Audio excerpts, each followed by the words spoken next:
వివి లక్ష్మీనారాయణ గారు కొత్త పొలిటికల్ పార్టీని ఆవిష్కరించేటటువంటి ప్రయత్నాలు కొనసాగిస్తున్నారు. పార్టీ పెట్టిన అనంతరం మొట్టమొదటి మీడియా సమావేశంలో ప్రసంగిస్తున్నారు. ఒకసారి లైవ్లో జిడి లక్ష్మీనారాయణ గారి దగ్గరికి. బందీలుగా మారిపోయాం. మళ్ళీ మనం పూర్వంలాగా పరతంత్రంలోకి వెళ్ళిపోతున్నాం. పెత్తందారులను మార్చాం కానీ బానిసత్వం నడుస్తూనే ఉంది. పెత్తందారులను మారుస్తున్నాం కానీ బానిసత్వం నడుస్తూనే ఉంది. ఒకరు అభివృద్ధి అభివృద్ధి అని ఒక నగరం కట్టడం వైపే లక్ష్యం కేంద్రీకరించి అవసరాలను మరిచిపోయారు. ఒకరు అభివృద్ధి అభివృద్ధి అని ఒక నగరం కట్టడానికే లక్ష్యం కేంద్రీకరించి ప్రజల అవసరాలను పూర్తిగా నిర్లక్ష్యం చేశారు. ఇంకొకరు అవసరాలు అవసరాలు అని అభివృద్ధిని పక్కకు నెట్టారు. అభివృద్ధితో ఎలా అవసరాలు తీర్చవచ్చో ప్రజలకు చెప్పి బానిసత్వం నుంచి విముక్తి కలిగించడానికి పుట్టిన పార్టీ జై భారత్ నేషనల్ పార్టీ. జై భారత్ నేషనల్ పార్టీ బానిసత్వాన్ని నుంచి విముక్తి కలిగిస్తుంది. అభివృద్ధితో అవసరాలు ఎలా తీర్చాలో అన్నది జై భారత్ నేషనల్ పార్టీ అందరికీ తెలియజేస్తుంది.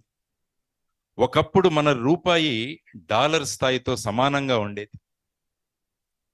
డాలర్ స్థాయితో సమానంగా ఉండి రూపాయి గర్వంగా తలెత్తుకు తిరుగుతూ ఉండేది. కానీ ఇప్పుడు దానికి వ్యతిరేక పరిస్థితిని చూస్తున్నాం.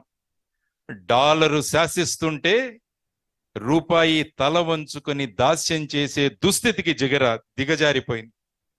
నిజానికి ప్రజలు ప్రభుత్వాలను నిర్ణయిస్తున్నారా అనే అనుమానం కూడా మనకు కలిగిపోతుంది. ఇప్పుడు ప్రజాస్వామ్యం ఎక్కడా అని వెతుక్కోవాల్సి వస్తుంది.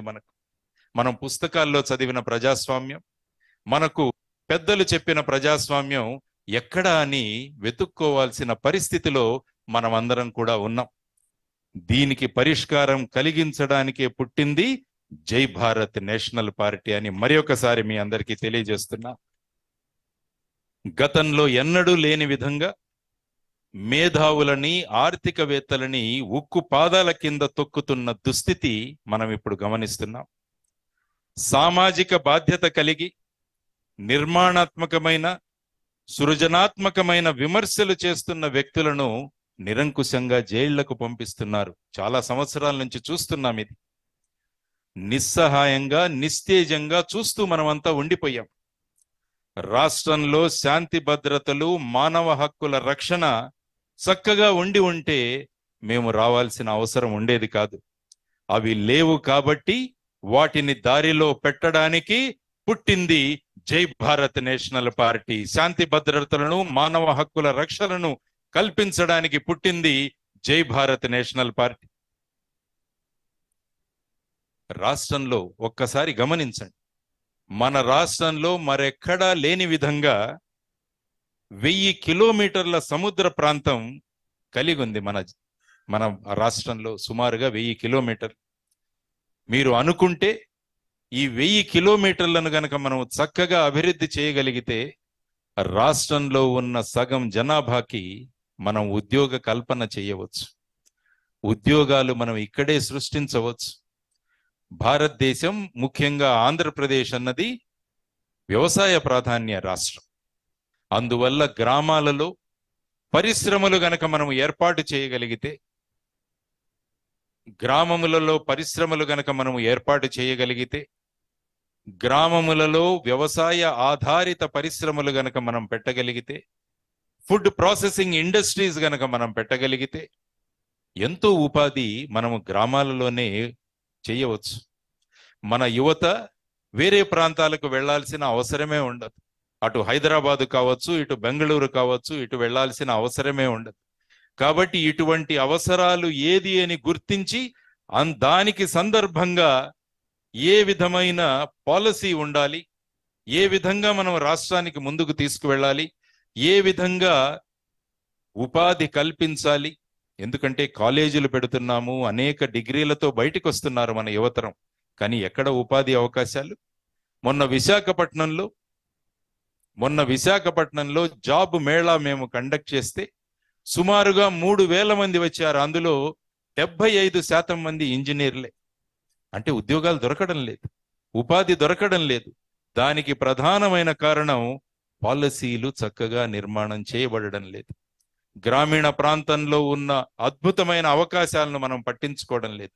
వీటన్నిటినీ గమనించి యువతరానికి అద్భుతమైన ఉపాధి కల్పించడానికి ప్రజల నుంచి పుట్టిన పార్టీ జై భారత్ నేషనల్ పార్టీ అని మీ అందరికీ తెలియజేస్తున్నా. ఇది ఇలా ఉండగా కొన్ని కుటుంబాలకు మాత్రమే పరిమితమైపోయాయి రాజకీయాలు.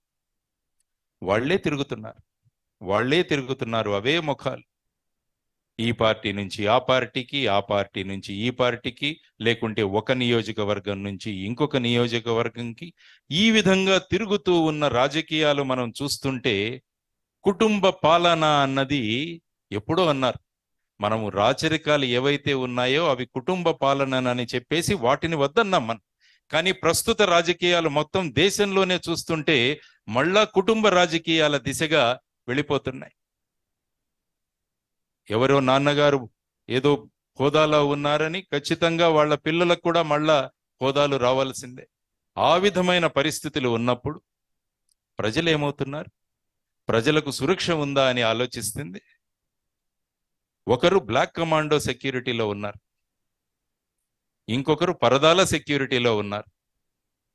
విచిత్రం ఏంటంటే ప్రజలకు సెక్యూరిటీ లేదు. ప్రజలకు సెక్యూరిటీ కల్పించడానికి, ఒక సురక్షితమైన వ్యవస్థ ఏ విధంగా ఉంటుందో చూపించడానికి, ప్రజలందరూ కూడా హాయిగా శ్వాస పీల్చుకుంటూ శాంతి సుఖాలను అనుభవిస్తూ మరుసటి రోజు కోసం ఎదురు చూసే రోజులు కల్పించాలి. ఈ రోజు అందరూ కూడా ఒక రోజు గడిచిపోయింది అనుకుంటున్నారు. కానీ మేము అనుకుంటున్నది ఏంటంటే రేపు ఎప్పుడు వస్తుందా అని ఆతృతగా ఎదురు చూడాలి. మన